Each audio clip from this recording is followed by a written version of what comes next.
ಚಾಮರಾಜನಗರದಲ್ಲಿ ಮತ್ತೆ ಹುಲಿ ಹತ್ಯೆಯ ವಿಚಾರ ಮುನ್ನೆಲೆಗೆ ಬರ್ತಾ ಇದೆ. ಆಗಾಗ ಹುಲಿಗಳ ಮಾರಣ ಹೋಮ ಇಲ್ಲಿ ಆಗ್ತಾನೆ ಇರುತ್ತೆ. ಈಗ ಮಲೆ ಮಹದೇಶ್ವರ ವನ್ಯಧಾಮದಲ್ಲಿ ದೈತ್ಯ ಹುಲಿ ಹತ್ಯೆಯ ಪ್ರಕರಣಕ್ಕೆ ಸಂಬಂಧಪಟ್ಟಂತೆ ದೈತ್ಯ ಹುಲಿಯನ್ನ ತುಂಡರಿಸಿ ಹತ್ಯೆ ಮಾಡಿದ ಪ್ರಮುಖ ಆರೋಪಿಗಳ ಬಂಧನ. ಅಕ್ಟೋಬರ್ 3ರಂದು ತುಂಡರಿಸಿ ದೈತ್ಯ ಹುಲಿಯನ್ನ ಹತ್ಯೆಗೈಲಾಗಿತ್ತು. ಹಳೆಯ ಕೇಸ್ಗಾಗಿ ಮೈಸೂರು ನ್ಯಾಯಾಲಯಕ್ಕೆ ಗೋವಿಂದ ಹೋಗಿರ್ತಾರೆ. ಅಧಿಕಾರಿಗಳ ಕಣ್ತಪ್ಪಿಸಿ ಕೋರ್ಟ್ನಿಂದ ಎಸ್ಕೇಪ್ ಆಗೋದಕ್ಕೂ ಕೂಡ ಯತ್ನ ಮಾಡ್ತಾರೆ. ಮಾಹಿತಿಯನ್ನ ತಿಳಿದು ಅಲರ್ಟ್ ಆದಂತಹ ಅರಣ್ಯ ಸಿಬ್ಬಂದಿಯಿಂದ ಈಗ ಲಾಕ್ ಮಾಡಲಾಗಿದೆ. ಮಲೆ ಮಹದೇಶ್ವರ ವನ್ಯಧಾಮದಲ್ಲಿ ದೈತ್ಯ ಹುಲಿಯನ್ನ ಹತ್ಯೆ ಮಾಡಿದಂತಹ ಪ್ರಕರಣಕ್ಕೆ ಸಂಬಂಧಪಟ್ಟಂತೆ ಪ್ರಮುಖ ಆರೋಪಿ ಗೋವಿಂದ ಅನ್ನೂರು ಬಂಧನವಾಗಿದೆ. ಅಕ್ಟೋಬರ್ 3ನೇ ತಾರೀಕು ದೈತ್ಯ ಹುಲಿಯನ್ನ ಹತ್ಯೆಗೈಯಲಾಗಿತ್ತು. ಇದೇ ವಿಚಾರಕ್ಕೆ ಸಂಬಂಧಪಟ್ಟಂತೆ ಆರೋಪಿಗಾಗಿ ಅರಣ್ಯ ಇಲಾಖೆಯ ಅಧಿಕಾರಿಗಳು ತುಂಬಾ ಹುಡುಕಾಟವನ್ನು ನಡೆಸ್ತಾ ಇದ್ರು. ಅರಣ್ಯ ಅಧಿಕಾರಿಗಳಿಗೇನೆ ಚಳ್ಳೆ ಹಣ್ಣನ್ನು ತಿನ್ನಿಸಿ ಅವರ ಕಣ್ತಪ್ಪಿಸಿ ಈ ಗೋವಿಂದ ಓಡಾಟವನ್ನು ನಡೆಸ್ತಾ ಇದ್ದ. ನೋಡಿ, ಈತನೇ ಗೋವಿಂದ, ಹುಲಿ ಹತ್ಯೆಯ ಪ್ರಮುಖ ಆರೋಪಿ ಈತ. ದೈತ್ಯ ಹುಲಿಯನ್ನ ತುಂಡರಿಸಿದ್ದ ಈತನೇ. ಈತನಿಗಾಗಿ ತೀವ್ರ ಹುಡುಕಾಟ ನಡೀತಾ ಇತ್ತು. ಎಲ್ಲೂ ಕೂಡ ಈತ ಸಿಕ್ಕಿರಲಿಲ್ಲ.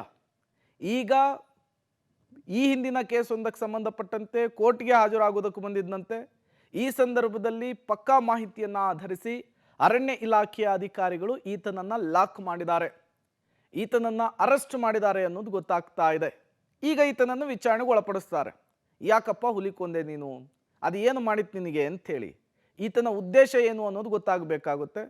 ಅರಣ್ಯ ಇಲಾಖೆಯ ಅಧಿಕಾರಿಗಳ ತನಿಖೆಯ ಮೂಲಕ ಹುಲಿ ಹತ್ಯೆಗೆ ಕಾರಣ ಏನು ಅನ್ನೋದು ಗೊತ್ತಾಗಬೇಕಾಗುತ್ತೆ. ಈ ಹಿಂದೆಯೂ ಕೂಡ ಸಾಲು ಸಾಲು ಹುಲಿಗಳ ಹತ್ಯೆ ಆಗಿತ್ತು. ಅದಕ್ಕೆ ಬೇರೆ ಬೇರೆ ರೀತಿಯ ಕಾರಣಗಳಿದ್ವು. ಯಾವುದೇ ಚರ್ಮ ಆಗಲಿ ಹುಲಿ ಉಗುರಿಗಾಗಿ ಆಗಿರುವಂಥ ಹತ್ಯೆ ಅಲ್ಲ ಅನ್ನೋದು. ಬಟ್ ಈ ವಿಚಾರದಲ್ಲಿ ಏನು ಅನ್ನೋದು ಗೊತ್ತಾಗಬೇಕಿದೆ. ಡೀಟೇಲ್ಸನ್ನು ಕೊಡೋದಕ್ಕೆ ವಿಜಯ್ ದೂರವಾಣಿ ಸಂಪರ್ಕದಲ್ಲಿ ಜಾಯಿನ್ ಆಗಿದ್ದಾರೆ. ವಿಜಯ್, ಹುಲಿಯನ್ನು ತುಂಡರಿಸಿದಂತಹ ಪ್ರಕರಣಕ್ಕೆ ಸಂಬಂಧಪಟ್ಟಂತೆ ಈಗ ಪ್ರಮುಖ ಆರೋಪಿಯ ಬಂಧನ ಆಗಿದೆ. ಯಾರೀತ, ಈತನ ಹಿನ್ನೆಲೆ ಏನು, ಈತನನ್ನು ಹೇಗೆ ಲಾಕ್ ಮಾಡಲಾಯಿತು, ಜೊತೆಗೆ ಯಾಕಾಗಿ ಹುಲಿ ಹತ್ಯೆ ಮಾಡಿದ, ಡೀಟೇಲ್ಸ್ ಏನು ಸಿಗ್ತಿದೆ ಅಂತ ಹೇಳಿ. ಪ್ರೇಮ್, ಈತ ಗಂಗನದೊಡ್ಡಿ ಗ್ರಾಮದ ಯುವಕ ಅಂತಾನೆ ಹೇಳ್ಬೋದು, ಗೋವಿಂದ ಅಂತ. ಇವನು ಆಗಾಗ್ಗೆ ಶಿಕಾರಿ ಮಾಡೋದನ್ನೇ ಅಭ್ಯಾಸವನ್ನ ಮಾಡ್ಕೊಂಡಿರ್ತಕ್ಕಂಥದ್ದು. ಮತ್ತೆ ತನ್ನ ಜೊತೆ ಗುಂಪನ್ನ ಕಟ್ಕೊಂಡೋಗಿ ಕಾಡಿನಲ್ಲಿ ಶಿಕಾರಿಯನ್ನ ನಡೆಸ್ತಾ ಇದ್ದ. ಮತ್ತೆ ಬೇಟೆಗಳನ್ನ ಆಡೋದ್ರ ಮೂಲಕವಾಗಿ ಈಗಾಗಲೇ ಅರಣ್ಯ ಇಲಾಖೆ ಹಾಗೂ ಪೊಲೀಸ್ ಇಲಾಖೆಯಲ್ಲೂ ಕೂಡ ಹಲವು ಕೇಸ್ಗಳಲ್ಲೂ ಕೂಡ ಭಾಗಿಯಾಗಿದ್ದ ಅನ್ನೋ ಒಂದು ಮಾಹಿತಿ ಕೂಡ ಇರ್ತಕ್ಕಂಥದ್ದು ನಾವು ಕಾಣ್ತಾ ಇದ್ದೀವಿ. ಆದ್ರೆ ಅಕ್ಟೋಬರ್ 3ರಂದು ನಡೆದಂತ ಹುಲಿಯನ್ನ ತುಂಡರಿಸಿದಂತ ಪ್ರಕರಣಕ್ಕೆ ಸಂಬಂಧಿಸಿದಂತೆ ಇವನು ಅಂದಿನಿಂದ ಇಂದಿನವರೆಗೂ ಕೂಡ ತಲೆಮರೆಸಿಕೊಂಡಿದ್ದ. ಈತನನ್ನ ಹಿಡಿಲಿಕ್ಕೆ ಅರಣ್ಯ ಇಲಾಖೆಯವರು ಅಧಿಕಾರಿಗಳು 4 ತಂಡಗಳನ್ನ ರಚನೆ ಮಾಡಿಕೊಂಡ್ರು ಕೂಡ ಪ್ರಯೋಜನ ಆಗಿರಲಿಲ್ಲ ಅಂತ ಹೇಳ್ಬೋದು. ತಮಿಳುನಾಡು, ಕರ್ನಾಟಕ ಸೇರಿದಂತೆ ರಾಜ್ಯದ ಮೂಲೆ ಮೂಲೆಗಳಲ್ಲೂ ಕೂಡ ಈತನಿಗಾಗಿ ಒಂದು ತನಿಖಾ ತಂಡಗಳನ್ನು ರಚಿಸಿಕೊಂಡು ಅವನನ್ನ ಸೆರೆ ಹಿಡಿಯಲಿಕ್ಕೆ ಒಂದು ಪ್ರಯತ್ನವನ್ನ ಮಾಡಿದ್ರು. ಆದ್ರೆ ಸಾಧ್ಯವಾಗಿರಲಿಲ್ಲ. ಆದ್ರೆ ನಿನ್ನೆ ಮೈಸೂರು ಕೋರ್ಟ್ಗೆ ಬೇರೆ ಒಂದು ಕೇಸ್ ವಿಚಾರವಾಗಿ ಅವನು ನ್ಯಾಯಾಲಯಕ್ಕೆ ಹಾಜರಾಗಿದ್ದ ಅಂತ ಹೇಳ್ಬೋದು. ಈ ವೇಳೆ ಆತನನ್ನ ಬಂಧಿಸಲಿಕ್ಕೆ ಒಂದು ಸಕಲ ಪ್ರಯತ್ನಗಳನ್ನು ಮಾಡಿಕೊಂಡು ಅರಣ್ಯ ಅಧಿಕಾರಿಗಳ ತಂಡ ಒಂದು ನ್ಯಾಯಾಲಯದ ಆವರಣದಲ್ಲೇ ಬೀಡ್ಬಿಟ್ಟಿತ್ತು. ಆದ್ರೆ ಅಲ್ಲೂ ಕೂಡ ಅವನು ಅರಣ್ಯ ಇಲಾಖೆಯ ತಂಡಕ್ಕೆ ಒಂದು ಚಳ್ಳೆಯನ್ನು ತಿಳಿಸೋದ್ರ ಮೂಲಕವಾಗಿ ಒಂದು ಎಸ್ಕೇಪ್ ಆಗಿರ್ತಾನೆ. ನಂತರ ಆತನನ್ನ ಟ್ರೈನಲ್ಲಿ ಸೆರೆ ಹಿಡ್ತಕ್ಕಂಥ ಒಂದು ಕೆಲಸ ಆಗುತ್ತೆ. ಅವನನ್ನ ಬೆನ್ನತ್ತಿ ಹೋಗಿ ಹಿಡಿದಿರ್ತಕ್ಕಂಥದ್ದು. ಈಗಾಗಲೇ ಈ ಪ್ರಕರಣಕ್ಕೆ ಸಂಬಂಧಿಸಿದಂತೆ 5 ಜನರನ್ನ ಬಂಧಿಸಿದ್ದಾರೆ. ಮತ್ತೆ ಅವರಿಗೂ ಕೂಡ ಈಗಾಗಲೇ ಬೇಲ್ ಕೂಡ ಸಿಕ್ಕಿರ್ತಕ್ಕಂಥದ್ದು ನಾವು ಕಾಣ್ತಾ ಇದೀವಿ. ಇವನು ಈಗಾಗಲೇ ಜಾಮೀನನ್ನ ಪಡಿಲಿಕ್ಕೂ ಕೂಡ ಅರ್ಜಿಯನ್ನ ಸಲ್ಲಿಸಿರ್ತಾನೆ. ಆದ್ರೆ ಜಾಮೀನು ಯಾವುದೇ ಕಾರಣಕ್ಕೂ ಸಿಕ್ಕಿರಲ್ಲ.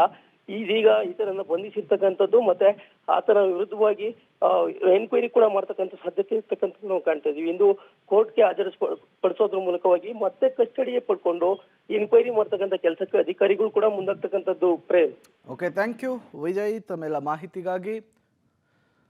ಹುಲಿಯನ್ನ ತುಂಡರಿಸಿದಂತಹ ಪ್ರಕರಣಕ್ಕೆ ಸಂಬಂಧಪಟ್ಟಂತೆ ಪ್ರಮುಖ ಆರೋಪಿ ಗೋವಿಂದನನ್ನ ಈಗ ಅರಣ್ಯ ಇಲಾಖೆಯ ಅಧಿಕಾರಿಗಳು ಅರೆಸ್ಟ್ ಮಾಡಿದ್ದಾರೆ, ವಿಚಾರಣೆಗೆ ಒಳಪಡಿಸಿದ್ದಾರೆ ಅನ್ನೋದು ಗೊತ್ತಾಗಬೇಕು.